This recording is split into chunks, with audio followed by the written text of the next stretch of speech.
नमस्कार दोस्तों, स्वागत है आपका फिल्मी परिवार में। महाभारत वो धर्म युद्ध जिसने हजारों वीरों को मैदान में उतारा। लेकिन आज हम जिस युद्ध की बात कर रहे हैं वो असल में कभी हुआ ही नहीं। कल्पना कीजिए, एक तरफ हजारों हाथियों का बल रखने वाला गांधीधारी अर्जुन का बड़ा भाई भीमसेन, और दूसरी तरफ सूर्यपुत्र शस्त्रधारी मान दानवीर कर्ण। अगर नियति इन दोनों को गदा युद्ध के लिए आमने सामने ले आती तो कुरुक्षेत्र में सबसे बड़ा भूचाल आ जाता।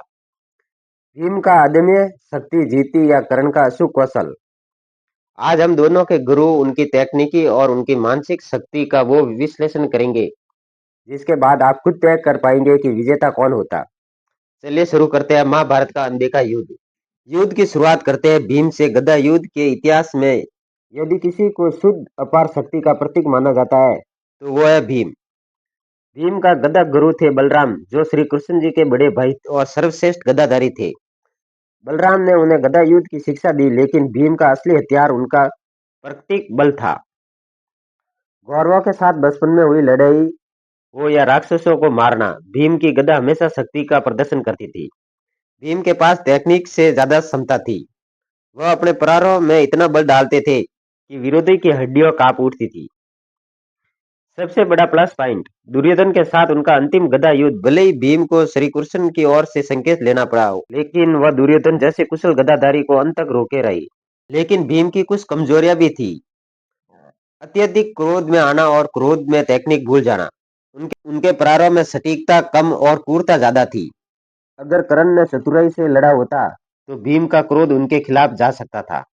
अब बात करते हैं सूर्यपुत्र कर्ण की। कर्ण को अक्सर अर्जुन के प्रतिद्वंदी के रूप में धनुर्विद्या के लिए याद किया जाता है, लेकिन वह सर्वशास्त्रधारी थे। उनके गुरु थे स्वयं भगवान परशुराम। हालांकि परशुराम ने उन्हें गदा युद्ध का विशेष प्रशिक्षण नहीं दिया। परशुराम से प्राप्त सभी शस्त्रों का ज्ञान उन्हें गदा युद्ध से बेहतर तकनीक और रणनीति प्रदान करता था। कर्ण का सबसे बड़ा प्लस पॉइंट उनकी मानसिक स्थिरता थी। वह युद्ध में भावनात्मक कम और रणनीतिक ज्यादा थे। कर्ण की गदा का उपयोग मुख्य रूप से रक्षा और आसपास के सैनिकों को हटाने के लिए होता था, न कि दंड के लिए। लेकिन उनके पास टेक्निक की कोई कमी नहीं थी, लेकिन उनकी भी कमजोरी थी। गदा युद्ध उनका प्राथमिक हथियार नहीं था। उनका अभ्यास और संपेन धनुष पर अधिक था। भीम के बल के आगे कर्ण को अपनी पूरी ऊर्जा केवल प्रहारों को रोकने में लगानी पड़ती थी। अब विश्लेषण का वो हिस्सा जिसका आपको इंतजार था। अगर ये दोनों योद्धा कुरुक्षेत्र में गद्दा लेकर भिड़ते तो युद्ध कैसे आगे बढ़ता?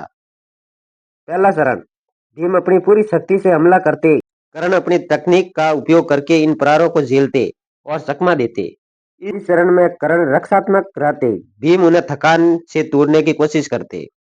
दूसरा चरण, जब भीम थकान शुरू करते तो कर्ण अपनी कुशल चालों का उपयोग करते। वह भीम को उनके क्रोध में फंसाने की कोशिश करते। यदि भीम क्रोध पर संतुलन खोते तो कर्ण को पलटवार करने का मौका मिलता। और अब अंतिम चरण, यहाँ पर यह लड़ाई कौशल और शक्ति के बीच सिमट जाती। भीम का मार्ग, भीम युद्ध को जल्दी खत्म करना चाहेंगे क्योंकि लंबे युद्ध में तकनीक जीत जाती है। कर्ण का मार्ग, कर्ण युद्ध को लंबा खींचना चाहेंगे ताकि भीम थके और गलतियां करे। या कर्ण की तकनीक इतनी मजबूत थी कि वह भीम को लगातार अमानवीय प्रहारों को इतने लंबे समय तक झेल पाते। हमने दोनों के प्लस और माइनस पॉइंट देखे हैं। अब हमारा निष्कर्ष क्या कहता है? गदा युद्ध में शारीरिक बल का महत्व सबसे अधिक होता है। चाहे आप कितने भी कुशल हो, यदि आप प्रहार को रोक नहीं सकते तो आप गिर जाते हैं। कर्ण निस्संदेह एक महान योद्धा थे, लेकिन गदा युद्ध में बल टेक्निक से ज्यादा मायने रखता है। भीम के गुरु स्वयं बलराम थे, जो गदा युद्ध के प्रतीक माने जाते हैं। दुर्योधन जैसा कुशल गदाधारी भी भीम के बल के आगे अत्यंत हारा था। हमारा फैसला एक भयानक और लंबा युद्ध होने के बावजूद कर्ण अपनी तकनीकी से भीम को कई बार चोटिल करते। भीमसेन के जीतने की संभावना 70% से ज्यादा थी।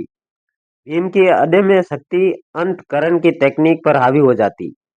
अब बारी आपकी है। क्या आप मेरे निष्कर्ष से सहमत है, या आपको लगता है कि कर्ण अपनी युद्ध नीति और कौशल से भीम को हरा सकते थे? कमेंट बॉक्स में अपनी राय जरूर दें।